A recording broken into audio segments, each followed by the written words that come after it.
¿Cómo ve lo que está sucediendo? Bueno, buen día Alejandro, Fernando y a toda la audiencia. Ha tenido mucha repercusión Sí. el documento de Cristina, también tuvo mucha repercusión el documento que escribió a continuación Martín Guzmán. Uh-huh. No lo veo como una lluvia de críticas, me parece que es un plafón como para empezar a discutir las políticas de lo que viene, ¿no? Hoy tenemos un gobierno con una orientación muy diferente, pero el peronismo en general y las distintas ramas en particular están planteando otros modelos económicos, otras políticas, porque se ve que este gobierno está generando muchas dificultades a las familias, a las empresas. Entonces es una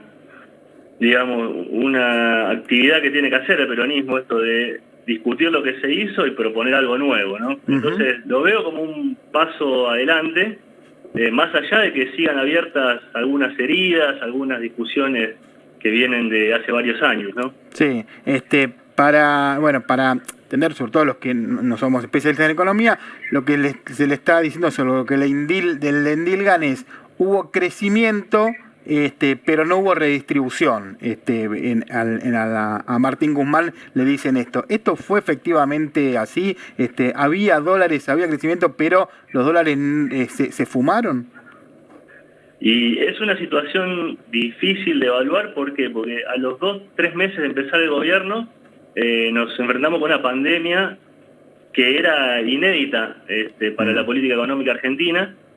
Entonces, crecimiento como tal es difícil de plantearlo porque el 2020 hubo una caída muy fuerte, el 2021 hubo una recuperación muy fuerte, muy acelerada, y en ese margen, digamos, de una economía muy volátil que se tuvo que frenar, digamos, en función de lo que pasaba en el mundo, y que después, con la reapertura, generó un nivel de actividad interesante, generó una recuperación del empleo interesante, pero no estaban dadas las condiciones como para generar una política redistributiva más importante. Prácticamente el país no tenía crédito. Del gobierno anterior, que había sido la gestión de Macri, el país había perdido el crédito en moneda extranjera y había reperfilado el crédito en moneda local. Entonces se tuvo que apelar sí o sí a la emisión monetaria como fuente de financiamiento. Se lo hizo en gran medida, o sea, no fue un esfuerzo, digamos, sencillo, pequeño, por decirlo así, sino que fue un gran esfuerzo del gobierno, una gran emisión que buscaba mantener los ingresos de las familias en el momento en que había una cuarentena y no se podía trabajar libremente. Entonces, yo creo que ha sido relativamente exitosa la política económica en generar niveles de actividad que eran similares a los de antes de la pandemia, sí. Pero en ese escenario general era muy difícil hacer una política redistributiva. Creo que lo que hizo bien el gobierno en esos primeros 2 años de gestión económica fue evitar que se cayeran los salarios. Eso se evitó.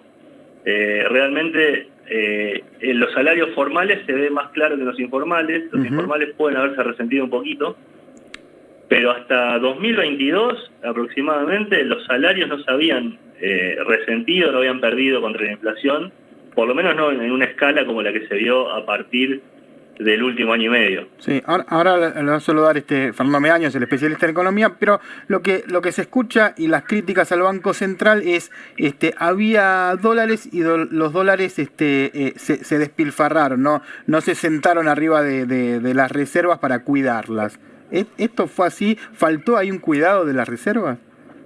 Mira, yo creo que la primera parte, había dólares, es bastante correcto plantearlo así, en el sentido de que se generó un superávit comercial elevado en términos históricos, en parte porque se cayeron las importaciones por la pandemia y se mantuvieron las exportaciones en buenos niveles. Si después se despilfarraron esos dólares, yo no lo plantearía así. Sí plantearía que el Estado argentino, el Banco Central, necesitaba acumular reservas, sí o sí, para darle estabilidad al tipo de cambio y así generar un escenario de mayor tranquilidad para la política monetaria, para poder evitar que siga subiendo la inflación, básicamente. Guillermo, Esos dólares se utilizaron en reducir las deudas financieras que habían tomado las empresas, que habían ingresado esos dólares al país. Entonces, las empresas tenían que hacer frente a el pago de deudas financieras con el exterior, y se hizo con reserva del Banco Central. Yo no creería que es un desperdicio de recursos. Lo que sí marcamos es que se les vendió a las empresas los dólares a una cotización más baja, digamos, de lo que podría haber sido en una situación de un desdoblamiento cambiario o en una situación donde se hubiera liberado, digamos, el tipo de cambio, ¿no? Entonces, probablemente esos dólares hubieran tenido una repercusión más positiva estando en las reservas del Banco Central y generando una estrategia que impulsara a las empresas a renegociar las deudas y a no pagarlas y desendeudarse. Guillermo, buen día. Fernando Medaño lo saluda. Usted ha sido secretario de Comercio y ha sido director del Banco Central. ¿Quién tiene a su juicio la responsabilidad primaria por que el país tenga una política antiinflacionaria? ¿El Ministerio de Economía, concretamente la Secretaría de Comercio, o el Banco Central? Hola, Fernando. Mirá, yo creo que hay una responsabilidad compartida entre el Ministerio de Economía y el Banco Central.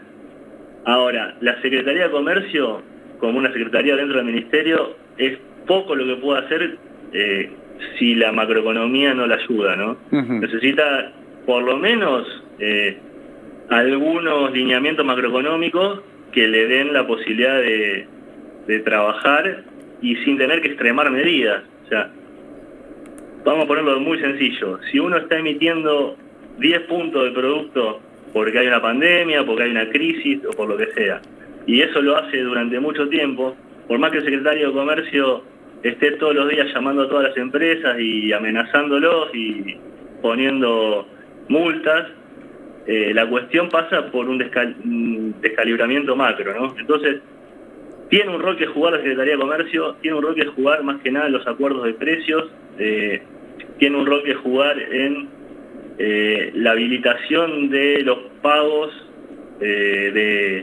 más que nada en la habilitación de las importaciones. Yo cuando fui secretario era secretario de Comercio Interior solamente, ¿no? Ahora la Secretaría de Comercio es Interior y Exterior. Entonces, hay una política de jugar, hay temas por tratar en la Secretaría de Comercio, pero macroeconómicamente hay que tratarlo el tema de la inflación, y ahí el principal responsable sería el Banco Central en los términos formales, y el Ministerio de Economía en la práctica es un poco el que comanda toda la política económica. Ahora bien, esa emisión de la que usted hablaba, básicamente también tenía que ver para sostener un esquema de subsidios que a todas luces estaba agotado. El propio ministro Martín Guzmán, cuando ocupaba ese cargo, dijo que la Argentina tenía un esquema, un sesgo pro ricos, es decir, la Argentina le pagaba los subsidios a aquellos que más tenían. Digo, en eso, ¿ustedes no lo ven hoy ahí con cierta perspectiva, con cierta distancia, no lo ven como un déficit de la gestión de Guzmán, digamos, no haber acelerado la reducción de los subsidios para los sectores de mayores ingresos? Eso es una política que Guzmán y el Ministerio en general impulsaron fuertemente, y tuvieron la restricción política de que una parte importante de la coalición no estaba de acuerdo, y no se dejó avanzar en ese sentido, y digamos, profundizar esa discusión hubiera sido más inestabilidad en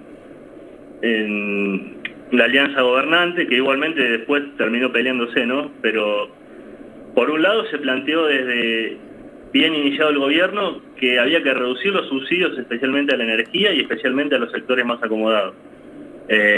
Pero una parte de la coalición no estaba de acuerdo con esa visión y veía que el tema de los subsidios tenía como beneficio, por ejemplo, impulsar la actividad económica, reducir la pobreza en algunos segmentos de la población. Cuando uno mira hacia atrás desde hoy, claramente las decisiones se empezaron a tomar tarde, pero yo no creo que sea una deficiencia de la gestión de Guzmán en sí, porque él fue el que más machacó sobre este tema, sino que... Pero era quien tenía la lapicera, diría Cristina Kirchner, digamos, estaban en sus manos, eran funciones que estaban en sus manos. Sí, digamos, durante un tiempo sí. Recordar que la primera parte del gobierno, la Secretaría de Energía no dependía del Ministerio de Economía, después sí, pero cuando pasó a depender del Ministerio de Economía no es que se le dio al ministro la libertad de definir por él mismo las cuestiones, sino que en general, como se hacía con toda la política económica, se armaba alguna mesa o había un grupo de dirigentes y de economistas que tomaban las grandes decisiones. Encabezada esa mesa muchas veces por el ministro Guzmán, el exministro Guzmán, pero donde no tenía la libertad de definir cómo le parecía hacer la política, sino que en algunos momentos tuvo cierto margen y en algunos momentos fue más restringido su accionar.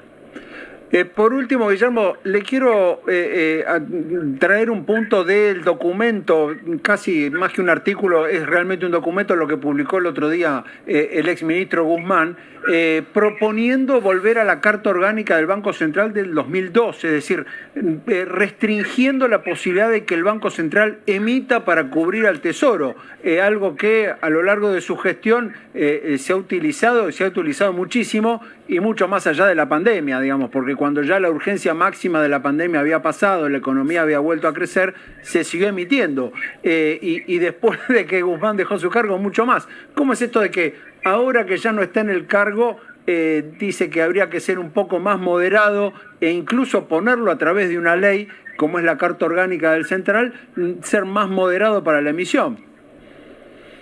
Y yo entiendo que él empieza diciendo que era una visión que se ha modificado en los últimos meses o en el último año y pico, diría, que él hace casi una década atrás no lo hubiera pensado así, pero yo intuyo que tiene que ver con esta situación de que desde la política no se le ha prestado la suficiente atención al financiamiento del déficit, no se le ha prestado la suficiente atención a las consecuencias que tiene sobre la política monetaria, hacer distintos tipos de operaciones, extremando por ahí el financiamiento del Banco Central o dándole letras intransferibles al Banco Central por los dólares que tienen sus reservas. Entonces yo creo que él no lo plantea como la solución óptima, pero lo plantea como diciendo, dada la situación en la que venimos, dada la inflación acelerándose, y dado que ha sido muy difícil plantear la necesidad de reducir un poco el financiamiento monetario del Banco Central, entonces si es difícil plantear esos términos en la gestión económica, bueno, tal vez sea necesario volver a un esquema de regulaciones y de leyes que era un poco más estricta respecto a este punto. Clarísimo, Guillermo, y realmente interesante la visión. Guillermo Han, gracias por estos minutos aquí en Modo Fontevecchia.